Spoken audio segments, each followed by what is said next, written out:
Suatu kali Nabi Sulaiman lagi ceramah, kira-kira seperti ini. Tiba-tiba datang tamu tadi undang. Assalamualaikum ya Rasulullah. Waalaikumsalam. Masuki. Masuk tamu tadi. Tabe. Masuk, duduk. Nabi lanjutkan ceramahnya. Belum selesai Nabi ceramah, tiba-tiba tamu tadi minta izin. Ya Rasulullah, ada pekerjaanku penting, tidak bisa ditunda, tidak bisa dimajukan. Saya mau izin dulu. Nabi Sulaiman berkata, silakan, berangkatlah tamu tadi. Sepeninggal tamu tadi, Nabi bertanya kepada sahabatnya, saudara-saudara sekalian, ada yang tahu siapa itu tadi tamu? Tidak ya Rasul. Nabi Sulaiman berkata, itulah tadi yang memisahkan antara jasad dengan rohmu. Itulah tadi yang memisahkan antara badanmu dengan jasadmu dengan rohmu. Itulah malaikat pencabut nyawa. Setiap kali datang pasti ada yang ingin diambil. Begitu? Iya. Tiba-tiba dari belakang ada anak muda diangkat tangannya. Ya Rasulullah, itu tadi malaikat pencabut nyawa. Iya. Tidak kembali sebelum diambil yang diinginkan. Betul. Langsung ini anak muda bilang, mati saya. Kenapa? Semenjak dia datang sampai pulang, saya terus lihat. Nabi Sulaiman, hati-hati kok, barangkali kau mau ambil itu. Ya Rasulullah, jangan main-main deh, jangan main-main deh. Barangkali kau yang mau diambil. Ya Rasulullah, kalau begitu bawa saya jauh-jauh. Nabi Sulaiman bilang, baiklah kalau begitu, sini. Nabi Sulaiman pandai memerintah angin, memerintah jin, berbicara dengan binatang, tentu dengan izin Allah sebagai mukjizat. Angin, tolong kau terbangkan anak muda ini, bawa di mana mau pergi. Siap. Terbangkanlah anak muda ini ke atas angin, kiri kanan lurus. Pas jauh dia bilang, tidak ada apa ini, kurang ajar, kasih takut. Angin, turunkan saya. Pas turun, baru satu langkah diinjakkan kakinya di tanah, ketemu itu tadi tamu. Pak, dari mana kok? Dari tadi saya tunggu kau di sini. Kenapa saya tinggalkan pengajian tadi? Karena di sini kau harus mati. Akhirnya meninggal di tempat itu. Anak muda ini, dia niatnya menghindari kematian, faktanya dia datangi kematian. Silakan buka kisah ini dalam kitab Durratun Nasihin yang dikalang oleh Imam Nawawi tentang peringatan sakaratul maut. Coba. Kisah ini membenarkan firman Allah yang berbunyi, kullu nafsin sa'ikatil maut. Semua yang hidup pasti akan mati. Biasanya kita kalau cerita kematian, orang anak muda langsung orang tua yang lihat-lihati. Ini sudah pensiun, yang sudah putih rambutnya. Apa maksudmu bos? Kok kira tua dulu baru mati orang? Ayo, kalau harus tua dulu baru mati orang, maka mestinya Ibu Haja yang kita taksiahi hari ini belum tiba saatnya. Beliau masih muda, terpilih lagi kedua kalinya. Tapi yang namanya ajal tidak ada istilah kau siap atau tidak, pasti mati. Berarti yang jadi masalah bukan matinya, tapi bagaimana keadaanmu menghadapi kematian. Orang tua banyak panjang umurnya, cucunya meninggal. Ada orang bertahun-tahun sakit, pembesuknya yang meninggal. Ada orang lama-lama ditunggu ajalnya, justru yang menunggu yang menimba ajalnya. Berarti yang jadi masalah bukan mati, yang jadi masalah bagaimana keadaanmu mati. Alhamdulillah ada orang kawan saya lagi khutbah Jumat, ajal menjemput. Alhamdulillah ada orang lagi tadarus, ajal menjemput. Alhamdulillah ada orang lagi sujud terakhirnya, ajal menjemput. Tapi ada juga orang lagi judi, mati. Ada juga orang lagi di atas perempuan, mati kena serangan jantung. Ayo, berarti yang jadi masalah sebenarnya bukan kematian itu. Yang jadi masalah bagaimana kita menghadapi kematian itu. Sudah siapkah kita menghadapi kematian? Berbicara tentang kematian, pernah lihat orang meninggal, Ibu? Bapak-bapak pernah lihat orang meninggal? Pernah ngantar orang meninggal? Sering. Coba kita lihat. Kata Nabi, apabila anak cucu Adam sudah masuk ke dalam kubur, meninggal, anak cucu Adam meninggal, maka coba lihat reaksi kita, Pak. Kalau meninggal mati. Saya punya grup WhatsApp ratusan. Coba lihat kalau ada di grup meninggal. Coba lihat, Pak, apa reaksi teman? Ada yang inna lillahi wa inna ilaihi rajiun. Bagusnya minggu lalu masih saya ketemu. Paling itu reaksi. Semoga almarhum diterima di sisi Allah. Paling itu reaksi. Tapi ada yang lebih menyakitkan, Pak. Nah, copy paste saja ucapannya orang. Karena malasnya mengerti. Coba, padahal teman akrab itu kita selalu minum warkop, selalu ditraktir, dijemput. Begitu kita meninggal, nah copy paste saja itu ucapan innalillah. Begitu tidak pedulinya sama kita kalau kita sudah mati, Pak. Ayo, pangkat jabatan hilang, tidak ada gunanya. Coba kalau kita meninggal, 3 yang ngantar kita kata Nabi, telu mantarako demi Allah, 2 yang kembali, 1 yang tinggal temani kamu. Apa itu? 1. Begitu ibu meninggal, pertama yang ngantar harta. Keluar semua mobil, keluar semua motor. Untuk apa? Mengangkut sanak saudara dan keluarga yang datang mengantar kita. Keluar mobil. Apakah mobil tinggal? Jangankan mobil, cerek tinggal. Keluar teriak orang, weh cerek bawa pulang. Ayo, pelajaran. Baru saja kita lihat tokoh nasional istri beliau wafat, Ibu Ani Yudhoyono. Kurang apa 10 tahun jadi presiden suami, harta tentu cukup. Tapi begitu masih liang kubur, ada WhatsApp dikirimkan, ada televisi dikasih masuk. Apa yang masuk temani kita? Kain kafan, kain paling murah, bukan kain sutra. Mantang-mantang dia pernah menjadi istri presiden, kasih kain sutra berlapis-lapis. Tidak, kain kafan. Apa parfum tak kalau mati gitu? Apa? Kapur Barus, Angelman, Hugo Boss, tidak ada. Ayo, ini ada cerita soal harta. Ada orang kaya sekali, banyak duitnya. Ketika usia senja dia panggil anaknya, nak, kalau saya masuk di kubur nanti temani kak 50 hari, 40 hari nak, ambil mako hartaku 50%. Berapa hari Pak? 40 hari mau nak. Karena di situ masa-masa kritisnya orang dikubur. Nah bilang jangan nih Pak, nggak ada gunanya itu harta, jangan makin. Nggak mau Kak, kecewa bapaknya. Dia panggil istrinya, kalau begitu kau mau pale bu, temani Kak nanti masuk di kubur. Apa nak bilang istrinya, anakmu saja tidak mau, apalagi saya. Dia panggil adeknya, dek sini kau dulu, saya kasih sekolah kau dulu itu. Nah kasih temani Kak di kubur 40 hari. Nah bilang, anak istrimu saja tidak mau, apalagi saya. Kecewa lah ini orang tua. Dia bikin sayembara, siapa yang mau temani saya ambil hartaku 50%. Didengar sama fakir miskin di kampung itu, betul-betul miskin. Apa kerjanya? Penebang kayu di hutan. Maka dia bikin kontrak, setelah meninggalin orang tua, betul masuk. Begitu dia masuk, dibikinkan tempat, pengantar semua kembali. Datang malaikat, kenapa ada orang hidup di sini? Langsung tidak jadi didatangi orang mati. Kenapa ada kau di situ cilaka? Nah bilang saya itu orang miskin, ada perjanjian bisa orang mati. Kalau saya temani 40 hari, nah kasih ke hartana 50%. Kau miskin kah? Miskin, apa saja kau punya? Nah bilang kampak ji. Pak, boleh ditanya, dari mana itu kampak? Oh 1 hari ditanya Pak, penjelasannya 1 hari sampai sore. Nah bilang karena sore, besok dilanjutkan. Balik malaikat datang lagi hari kedua. Tuntas itu dari mana? Lalu ditanya lagi, kau gunakan itu apa kampakmu? Ditanya lagi 1 hari dijelaskan. Sore dibalik lagi. Hari ketiga, siapa yang beli itu kayu yang kau ambil? Ditanya lagi. Hari keempat sampai hari ke-40. Begitu hari ke-40 orang sudah pada kumpul di atas kubur. Wih jago ini selama ini. Begitu lompat ke hari 40. Datang semua, jago ambil mako 50%. Apa nak buang kampaknya? Apa 50%? Ambil kau ini kampakku saja, saya 40 hari kan ditanya. Dan mako ambil kosong itu. Hati-hati yang punya mobil banyak Pak, banyak pertanyaanmu nanti. Kan kau ketawa serius kayak ini. Dari mana itu Rolexmu? Kalau dilihat tidak bisa dapat gajimu itu. Dari anu apa? Masih kok.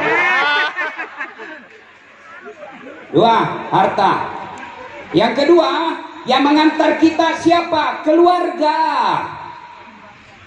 ngantarlah suami kita, ngantarlah anak kita. Begitu kita masuk kubur, suami mau masuk, hai, ada temanku di Makassar meninggal istrinya, bengkak matanya. Bengkak matanya, Pak. Apa dia bilang? Separuh napasku hilang, Ustaz. Rasanya saya tidak bisa melanjutkan hidupku. Inilah istriku yang paling baik, Ustaz. Saya bisa seperti ini karena istriku. Sebenarnya hebat juga ini, barusan laki-laki saya dapat seperti ini. Beberapa bulan kemudian saya pergi jogging lapangan olahraga Karebosi. Ketemu Kak lagi, ada temani perempuan cantik muda, tidak pakai jilbab. Saya tanya, Aji, siapa itu temani? Kita bilang, yang baru, Ustaz. Aduh, culemu, bos. Jangan, Ibu. Begitu Ibu meninggal, suami tak mau masuk di kubur. Kami ini lagi. Dan jangan disalahkan. Memang boleh. Iya, betul. Apa? Masuk maki di kubur kita, suami tak yang di tempat tidur tak. Apa dengan istri barunya? Maka demi Allah, yang ikut menemani kita yang ketiga setelah harta keluarga yang ketiga inilah amal kebaikan dan amal kejahatan. Kalau almarhumah selama jadi anggota dewan menerbitkan perda yang betul-betul menjunjung hak asasi kemanusiaan, yang menjunjung dan memuliakan orang-orang baik, banyak membantu kemanusiaan, banyak amal-amal kebaikan, maka selama perda itu dijalankan di kabupaten ini, selama itu almarhumah mendapat kiriman pahala. Misal bikin perda pendidikan gratis, bikin perda pendidikan baik, nah itu selama itu perda dilaksanakan, maka selama itu orang yang meninggal dapat kiriman amal. Sudah kembali? Nah sudah, tiga inilah yang mengantar kita. Tapi kata Nabi, dari tiga ini hanya satu yang setia menemani kita. Begitu sudah kembali seluruh pengantar, masuk maki kita di kubur, maka datanglah malaikat. Yang pertama malaikat tanya, bukan berapa kali kau periode jadi anggota DPR, berapa mobilmu, berapa pangkatmu kau terakhir, apa kau punya deposito. Tidak, tidak akan ditanya itu semua. Apa pendidikanmu, apa jabatanmu, apa pangkatmu, tidak itu yang ditanya. Maka pertama ditanya ada 5 hal. Tapi kalau baik sholat tapak, tidak usah cemas. Kalau sholatnya dipelihara dengan baik, pertanyaan 5 ini bukan kita yang urus. Maka begitu datang malaikat, ini orang baik seperti orang baik sholatnya. Marabuka, siapa Tuhanmu? Maka dia akan menjawab, mundur kau, dasar. Waktu kau hidup kau rajin pelihara saya, sekarang saya yang jaga kamu. Marabuka, siapa Tuhanmu? Sholat kita menjawab, Allahu Akbar. Mungkar geling kepala, tahu jawab. Barusan kuda apa ini? Ditanya lagi, man nabiyuka, siapa nabimu? Sholat kita menjawab lagi, Ashhadu Allah ilaha illallah wa ashhadu anna Muhammadar Rasulullah, yang kita baca ketika tahiyat. Mungkar tambah geling kepala, tahu tambah jago, anak penawe ini. Itu kalau baik sholatnya. Akhirnya mungkar, dia bilang kir, nakir. Kau maju, kir. Nabi bilang nakir, sedangkan kau mundur mungkar, apalagi saya wakil ji. Nabi bilang mungkar nakir. Kalau begitu kita naik melapor kepada Allah. Naik melapor kepada Allah. Ya Allah, ada hambamu mati, saya tanya, man rabbuka? Dia jawab, Allahu Akbar. Allah menjelaskan, oh bukan dia yang jawab, tapi sholatnya. Karena dia baik sholatnya, tidurkan dia untuk menunggu hari kiamat, seperti nikmatnya tidur pengantin baru. Masih ingat Pak waktu pengantin baru? Saya waktu pengantin baru rasanya cepat sekali pagi. Itu kalau baik sholatnya. Kalau tidak beres sholatnya, datang sholat tapi hari Jumat saja, itu pun terlambat datang, paling cepat pulang. Hati khotbah dia tidur. Datang Nabi malaikat, lama mau kutunggu cilaka. Kau itu banyak sekali ceritamu di pangka-pangka. Datang malaikat, nak putar menunya Pak, palu-palunya. Tanya, marah buka, siapa Tuhanmu? Tunggu dulu, orang baru datang. Biar malaikat nonton nak tanya lagi, marah buka, siapa Tuhanmu? Kaget langsung dia, ketuhanan yang Maha Esa. Langsung disemes. Yang ini bangsa Indonesia beres Pancasilanya tapi tidak beres sembahyangnya. Astagfirullah. Itu kalau baik sholat Pak. Kalau tidak baik sholat, hati-hati. Makanya kalau saya selalu ceramah Pak, sholat aja ditekankan Pak. Kalau ada orang tidak beres sholatnya, jangan percaya Pak Wagub. Kalau mau diangkat asisten, pegawai, pejabat, lihat saja sholatnya kalau dia Islam. Kalau dia tidak beres sholatnya, jangan percaya Pak. Tuhannya saja dia tipu, apalagi kita. Jangan percaya, pembohong itu orang tidak sembahyang Pak. Tuhannya saja dia tipu. Ayo, kapan ini kita orang Islam banyak tidak sholat? Coba lihat, perhatikan. Kapan kita orang Islam banyak tidak sholat? Tuh ibu-ibu kalau ada pengantin, lihat makin Ibu lagi di sana. mukanya nak kira tembok, coklat, biru, abu-abu, keren. Coba makin, alisnya palsu, bibirnya merah palsu, pipinya biru palsu, pantatnya gabus. Coba, tiba waktu sholat tidak pergi sholat. Kenapa? Make up yang jadi masalah. Ayo, bolehkah make up? Boleh. Ibu silakan dandan. Yang penting niatnya menyenangkan hati suami supaya suami bangga jalan di depanmu. Tapi jangan gara-gara make up tidak sholat. Gimana caranya Ustaz? Wudhu dulu. Sudah wudhu baru make up. Sudah itu tahan kentut. Biar sudah ki wudhu batal. Nah bilang sedikit keluar Ustaz, sudah habis tetap batal. Bagaimana kalau jabat tangan? Ini jabat tangan Imam Syafi'i tidak boleh, batal wudhu kalau Imam Syafi'i. Imam Ahmad selama kau tidak nafsu tidak batal. Makanya saya kalau mahasiswaku di Unhasian cewek-cewek cantik, saya tidak mau jabat tangan. Begini saja. Kenapa? Masa Ustadz nafsu sama mahasiswa? Saya manusia.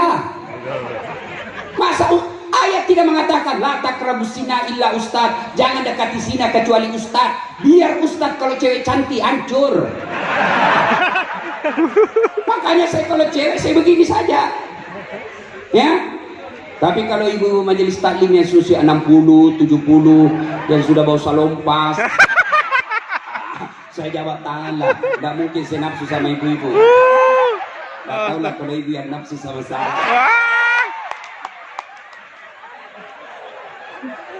Ayo. Salompas. Apalagi yang membuat kadang-kala ibu-ibu tidak sholat selain make up apa? Jilbab. Jilbab sakaratil maut.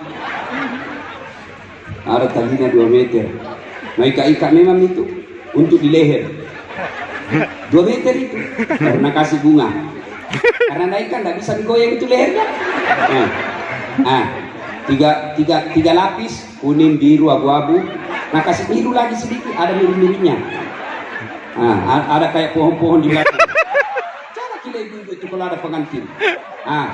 Leher sudah tidak bisa goyang, bajunya ketat, roknya juga ketat, airnya jalannya beginilah dia jalan nih. Saya udah peri-peri kok, udah bilang tuh tanya saja kasih beleng-beleng. Coba, akhirnya nggak sholat, suaminya bilang, Bu, piko sholat Bu. Sadar kok Pak, sadar, kain kusur kopi sholat. Kau nggak lihat ini jilbabku 2 jam dipakai ini. Gara-gara tidak pakai, gara-gara jilbab dia tidak sholat. Ayo, buka itu Quran. Bapak-bapak yang malas sholat, buka itu Quran. Buka surah Al-Hajj ayat 47. Di situ Allah jelaskan, sekali meninggalkan sholat Allah hukum 1 hari di neraka. Berapa namanya sehari neraka? 1000 tahun ukuran dunia. Jangan ngeremeh soal sholat Pak. Perintah puasa Allah tidak puasa. Coba. Tapi Allah kalau sholat, Bapak tidak puasa tetap Islam. Bapak tidak haji tetap Islam. Bapak tidak bayar zakat tetap Islam. Tapi kalau tidak sholat tuh, buka Al-Quran surah Al-Fat ayat 29. Kalian tidak sholat, ya ayyuhalladzina aman, wahai orang-orang beriman, kalau kalian tidak sholat, kalian kafir di hadapan Allah. Muhammad Rasulullah walladzina ma'ahu asidda walal kuffar ruhama'u bainahum tarahum ruk'an sujada. Kalian orang Islam, kalau dia tidak sholat, kafir di hadapan Allah. Ayo, kalau bapak tidak puasa 3 tahun berturut-turut, taubat hari ini, bayar puasa yang lewat 3 tahun itu, selesai bayar puasa tidak ada dosa. Bapak tidak haji padahal sudah mampu, pergi tahun depan haji, selesai haji tidak ada masalah. Tidak bayar zakat 4 tahun berturut-turut, bayar zakatnya besok, tidak ada persoalan. Tapi ketika bapak tidak sholat subuh tadi, bagaimana caranya bayar? Ayo, yang tidak sholat subuh tadi, bagaimana caranya bayar? Bagaimana? Nah bilang besok Ustaz, ya besok untuk besok. 2 kali kesembahyang subuh besok Ustaz, lebih salah lagi. Tidak ada, begitu lewat, tinggal tunggu hukumannya. Saya kasih lagi contoh bahayanya orang tidak sholat, Pak. Pak Wakil Gubernur, ada anak buahnya tidak jelas kerjanya, beleng-beleng, dikasih kursus tetap dongo, kasih amanah tidak menjelaskan, kasih pindah ke pulau terpencil, kasih pulau terpencil. Ini pegawai tidak senang di pulau tersebut, masih ada pilihannya. Apa pilihannya? Pensiun dini, berhenti saja di pegawai, tidak ada urusan, masih ada pilihan. Pak Kapolda, dia mutasi polisi, ini tidak, kinerjanya tidak baik, mutasi pindah ke pulau, masih ada pilihannya. Apa pilihannya? Berhenti saja di polisi.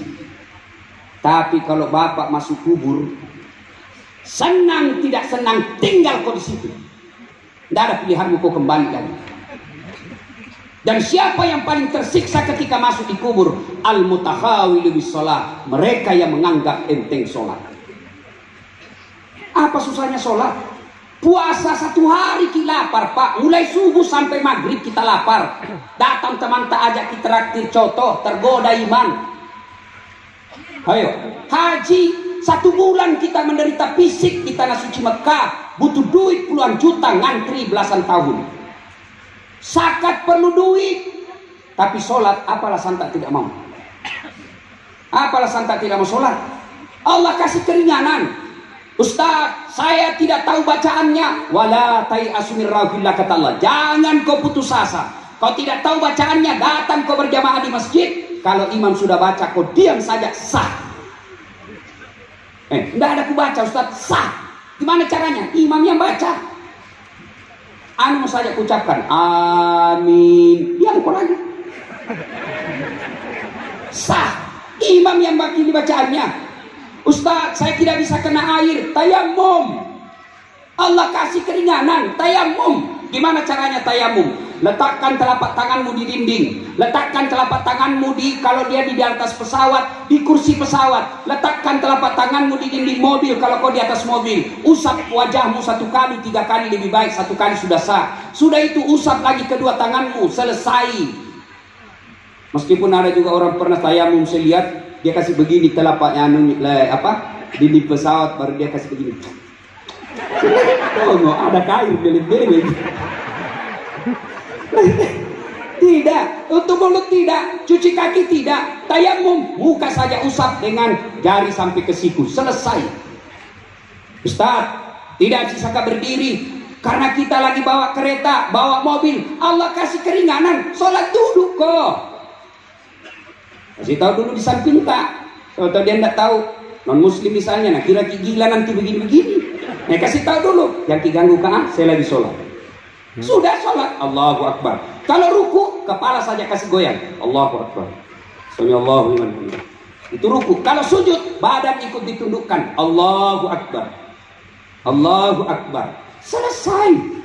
Ustaz, saya tidak bisa duduk Ustaz. Allah kasih lagi keringanan. You baring deh, baring kok.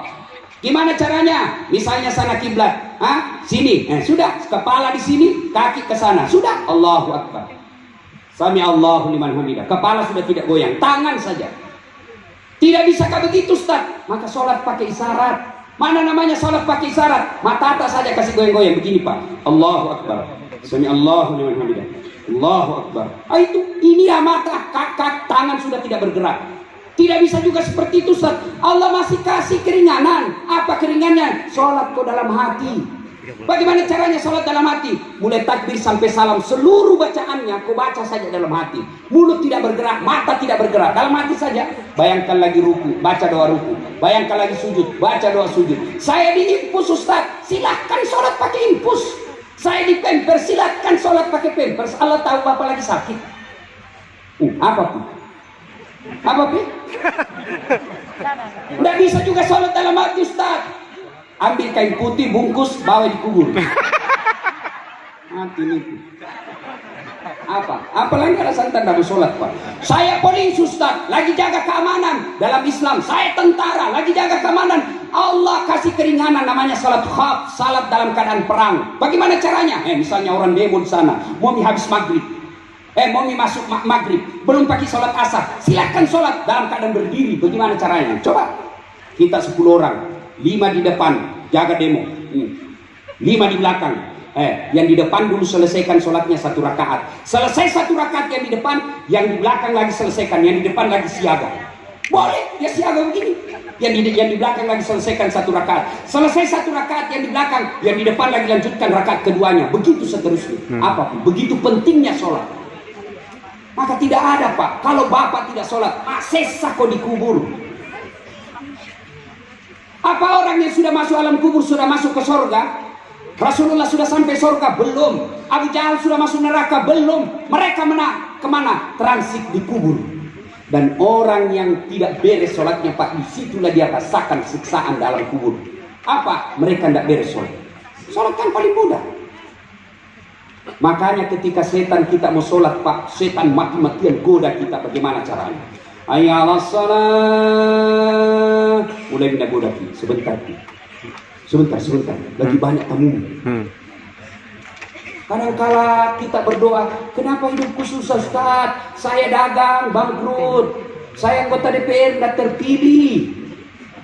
Rumah tanggaku kacau, istriku suka ngamuk, anakku tidak mau dengar, bisnisku berantakan. Saya tanya satu saja, sholat juga di sholatmu? Itu sebabnya, jangan banyak bicara. Masa ada orang susah hidupnya kalau baik sholatnya? Tuhan apa itu? Tuhan apa yang sengsarakan hidupnya orang baik sholatnya?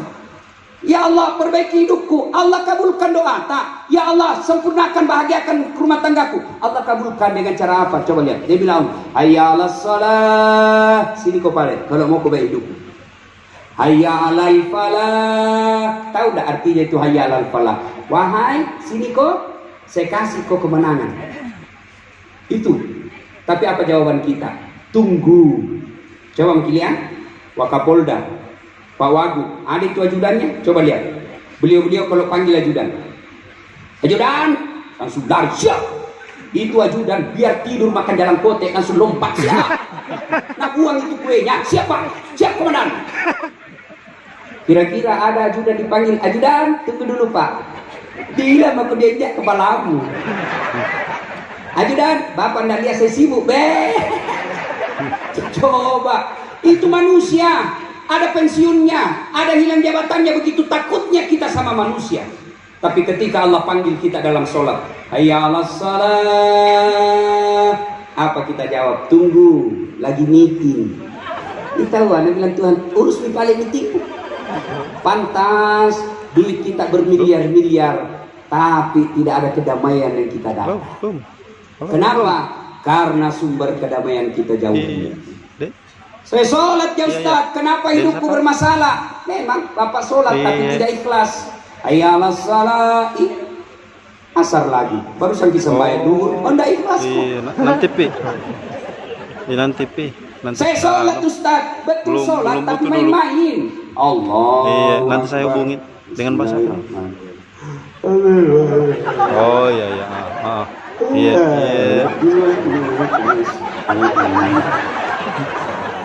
Ada sholat pantak dulu koti-koti. Allahu Akbar. Kena angin. Ada juga yang lebih sakit. Allah.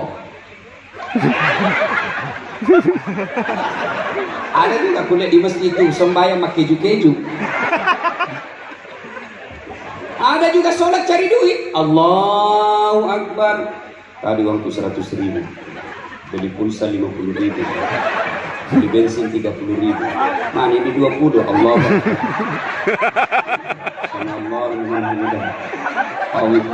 Assalamualaikum. Oh, di bawah sade. Selama sholat buatnya ngecari. Ketawa ki karena kita bayangkan diri sendiri. Ayo. Tapi kenapa pada itu Ustaz ya? Tidak sembahyang Ustaz, tapi baiknya hidupnya. Acale terpilih sedih. Bikin usaha proyeknya jalan terus.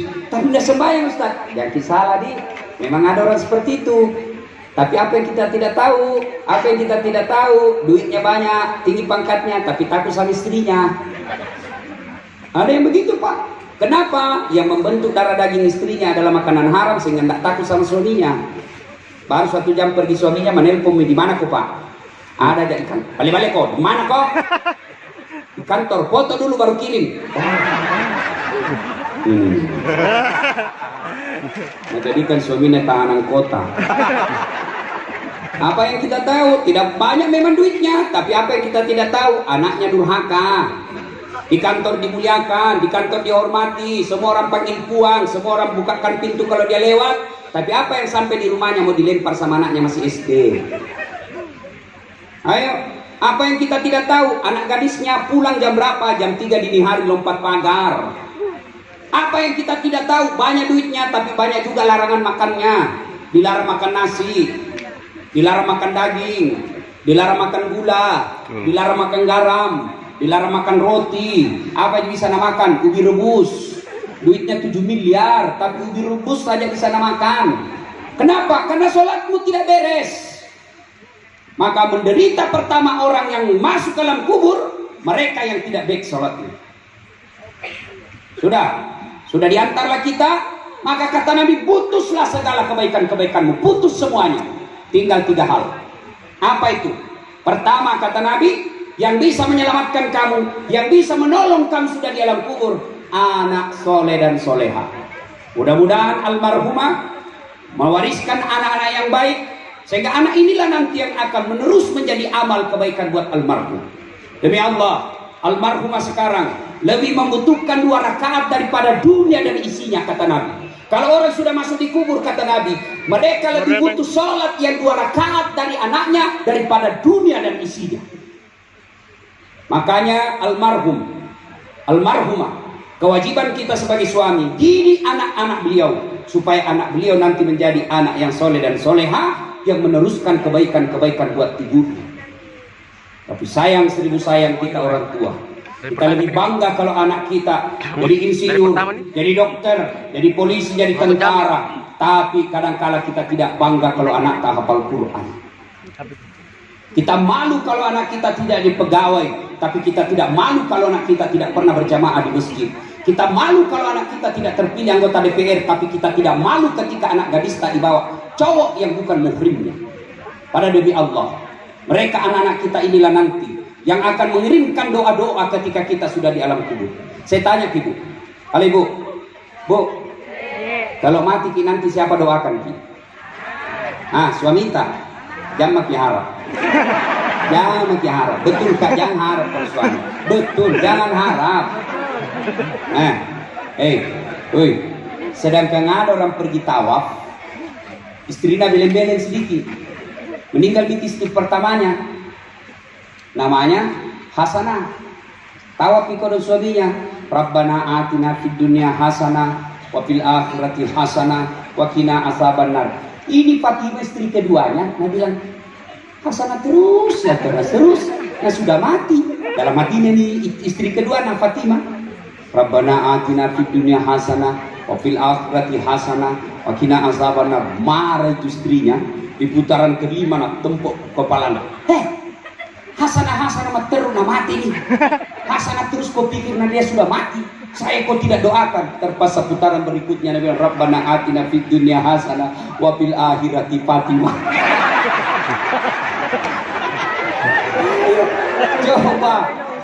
Coba lihat modelnya laki-laki baru ditempelin sama istri kedua dan doakan istrinya.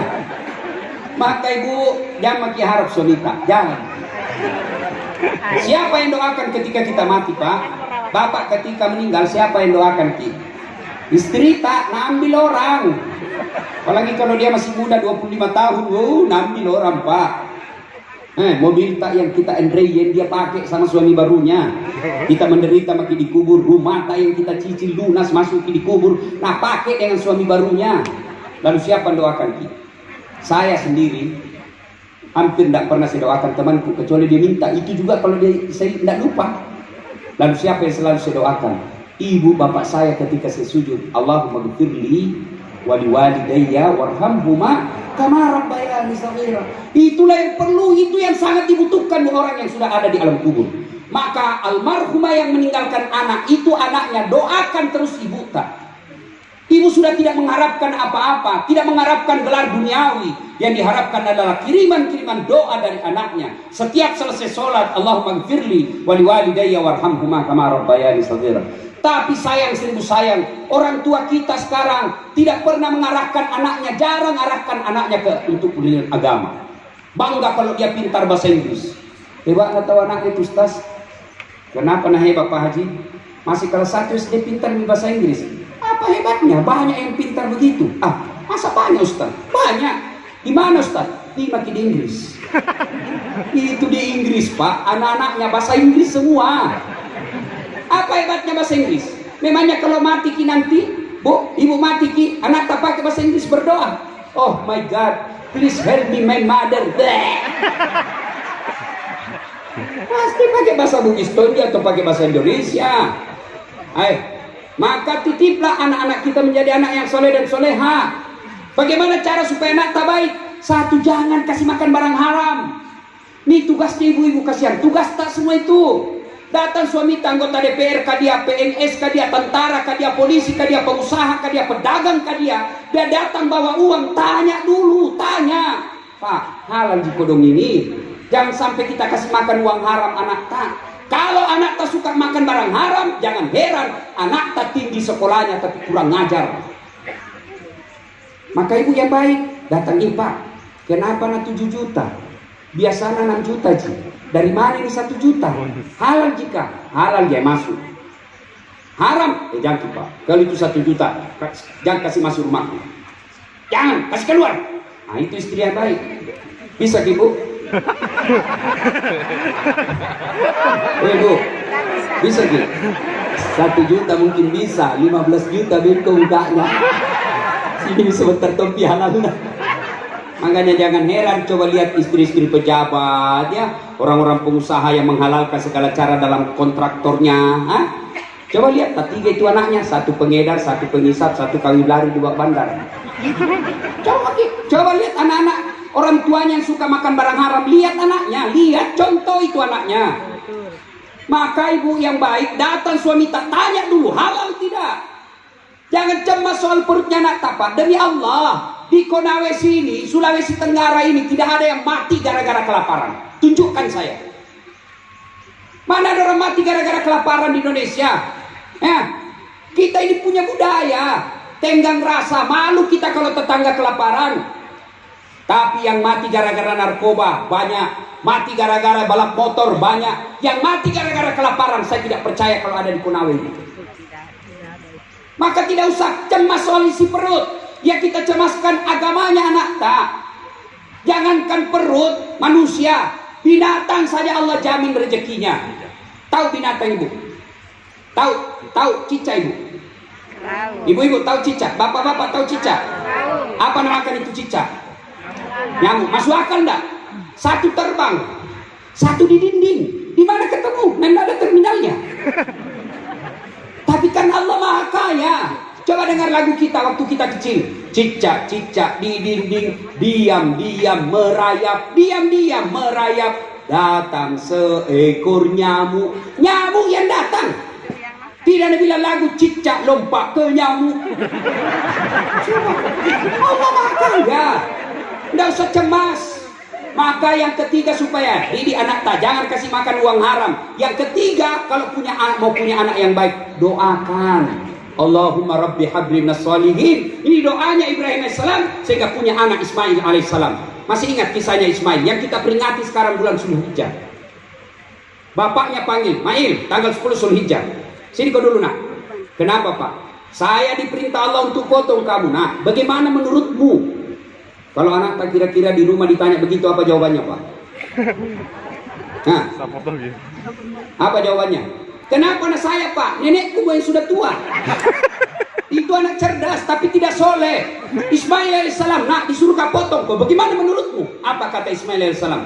Laksanakan, Pak, jangan ragu. Insya Allah Bapak dapati saya anak yang sabar. Tapi Pak, sebelum kita potong ada 5 permintaanku. Apa itu? 1, pakai pisau yang sangat tajam supaya saya tidak lama menderita. 2, tutup mata Pak supaya kita tidak ragu-ragu. Karena selama kita lihat mukaku pasti tidak yakin Kak. Tidak yakin Kak kita berani potong Kak. Yang ketiga, bajuku jangan kena darah supaya tidak lihat mamaku. Yang keempat, tolong ikat kaki dan tanganku supaya tidak meronta-ronta kesakitan. Dan yang kelima, kalau saya sudah meninggal Pak, jangan kasihan ada lewat anak-anak seumuranku supaya mamaku tidak ingat lagi. Ismail alaihissalam. Lalu mau dipotong pada tanggal 10 Zulhijjah itu, dia potong anaknya. Tiba-tiba dia bilang, Ismail, tunggu dulu Pak, tunggu dulu. Apalagi Pak? Nah, apalagi nak? Tolong buka tanganku. Buka ikatan tangan dan kakiku. Kenapa lagi nak? Saya takut kalau saya diikat Allah menilai saya tidak ikhlas. Bukain kakiku dan tanganku supaya saya ikhlas menghadap kepada Allah. Coba, itu anak yang kita butuhkan. Bukan anak yang tinggi sekolahnya tapi tidak tahu sholat. Bukan anak yang tinggi jabatannya tapi tidak pernah didoakan kita. Untuk apa itu semua?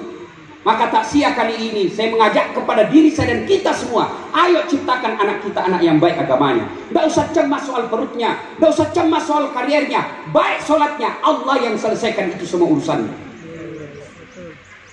Saya demi Allah, waktu saya sekolah, waktu saya kecil, menderita hidup saya. Lihat saja pesawat, saya kejar itu pesawat, kepala runtuh, kepala runtuh, kepala runtuh. Dalam hatiku, bisa aja itu nanti naik pesawat. Saya di kampung, saya bisa gitu nanti mati sebelum naik pesawat Kak.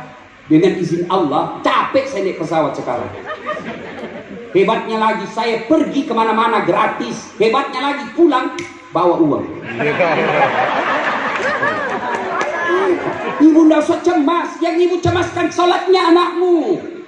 Itu tugasnya ibu. Bagaimana caranya? Usah telepon ketika masuk waktu sholat. Itu tugasnya ibu. Tugasnya laki-laki, nah carikan kau pembeli cincin. Ibu sebagai pendidiknya anaknya, nak, duhur mina. Sudah mau ke sholat nak? Belum pipi ke sholat dulu nak. Sudah itu 10 menit telepon lagi. Nah, sudah mau ke sholat? Belum pipi, telepon lagi 10 menit. Jangan berhenti menelpon sebelum dia bilang sudah mah. Itu namanya ibu. Sekarang ibu-ibu update status mina urus. OTW pengajian. Nice. Alhamdulillah menunggu dasat latih.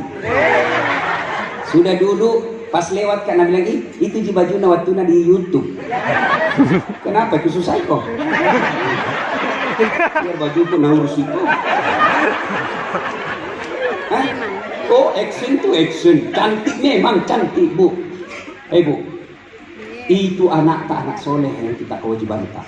Ini muka tak yang habis duit ratusan juta dalam 1 tahun, ratusan ribu habis uang tak dalam 1 bulan untuk bleaching apa? Iya.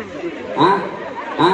Mana makanan nak kasih soft lens, gigi nak kawa. Mati ibu, mati ki. Cicak yang punya urusan. Itu cacing masuk semua di kita.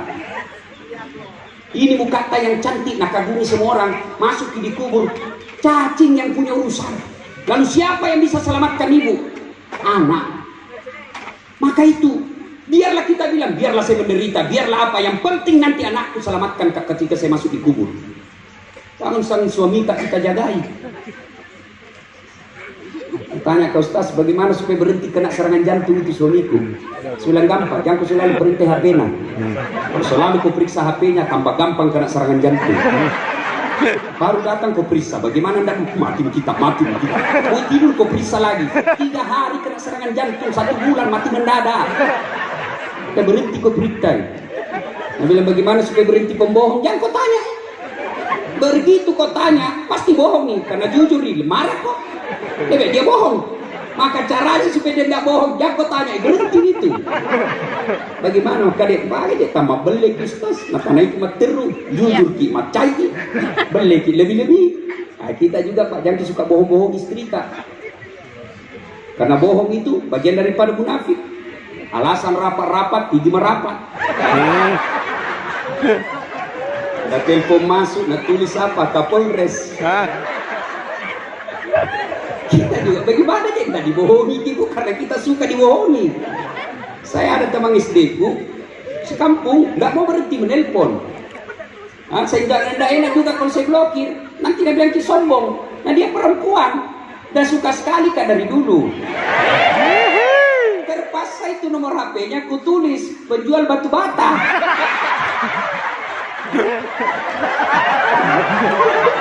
Telepon dia mama ngecek, Ustaz, penjual batu bata udah kuat kayak tagihan.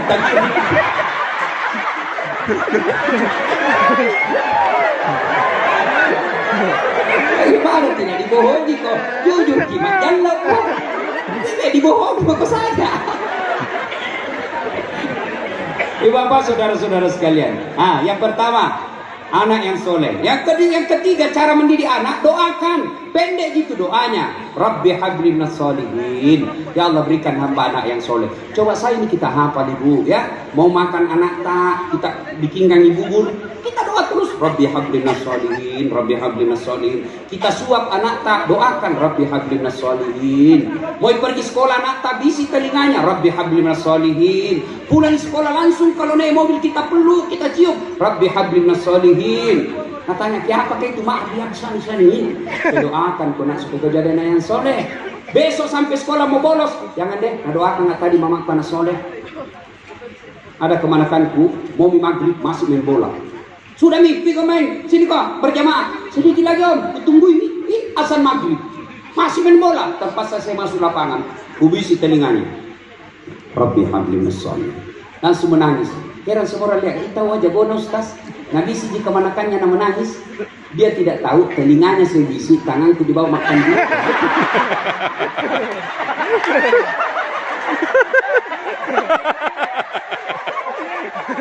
Artinya apa?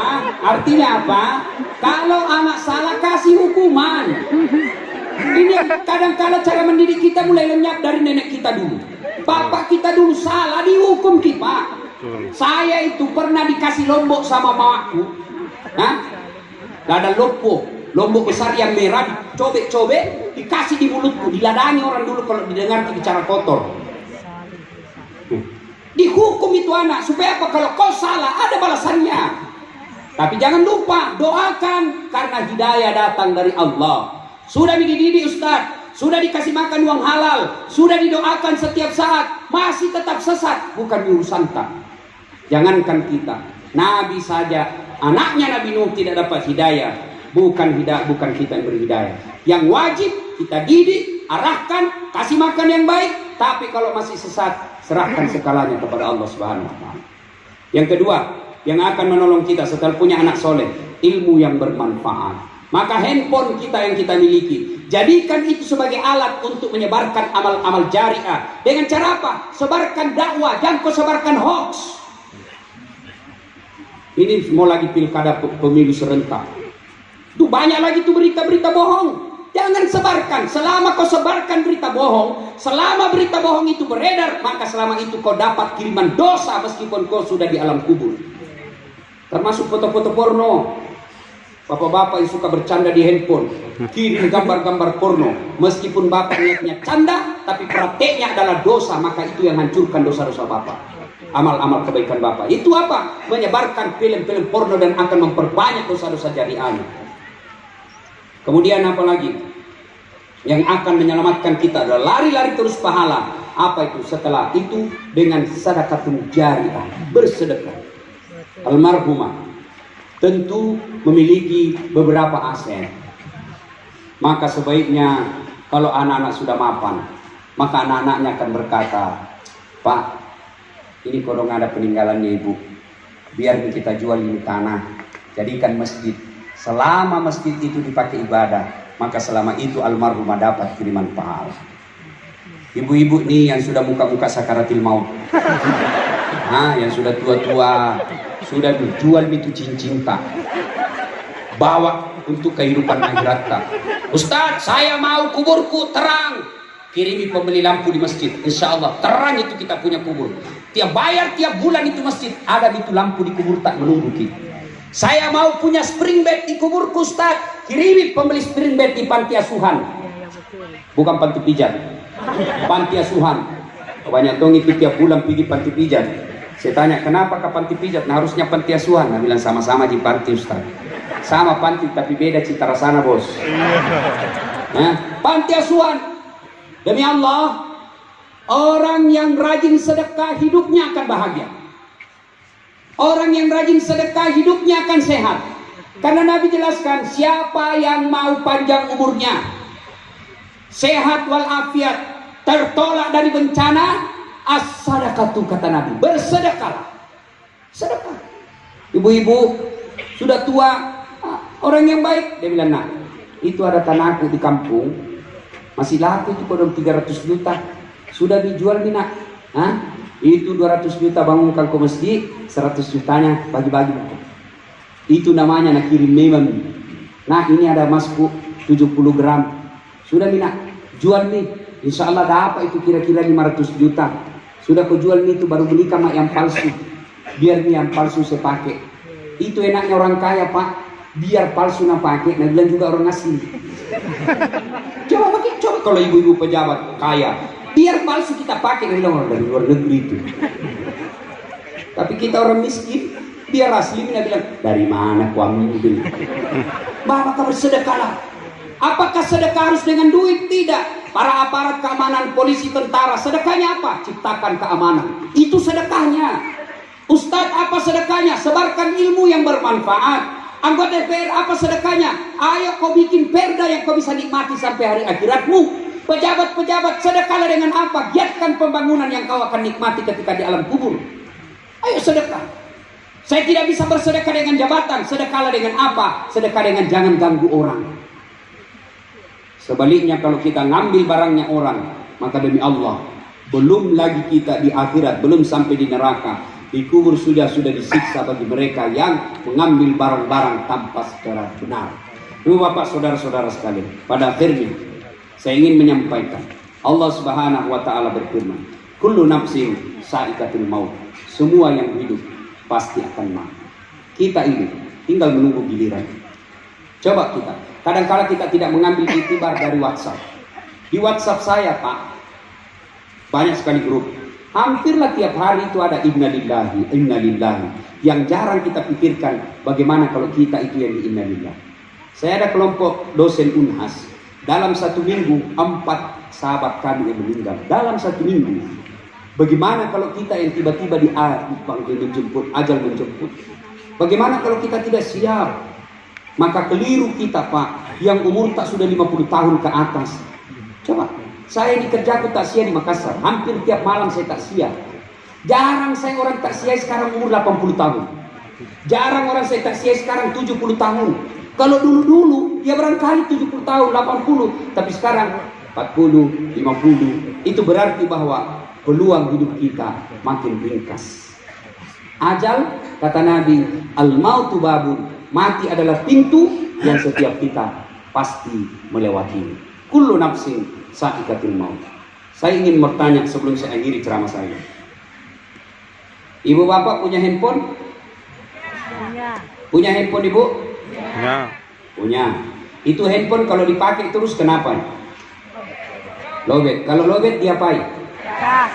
Kalau tidak dicas kenapa? Mati. Kalau mati masih bisa dipakai? Ada HP, ada pulsanya, masih bisa dipakai? Bisa kalau masih? Tidak bisa, Pak. Tidak. Lobet cas 1 jam, full. Berarti bagus HP baru. Cas 2 jam, masih lobet. Cas 4 jam, masih lobet. Cas sampai pagi, masih lobet. Berarti rusak nih HP. Alhamdulillah, baru saja selesai kita cas. Pas 1 jam.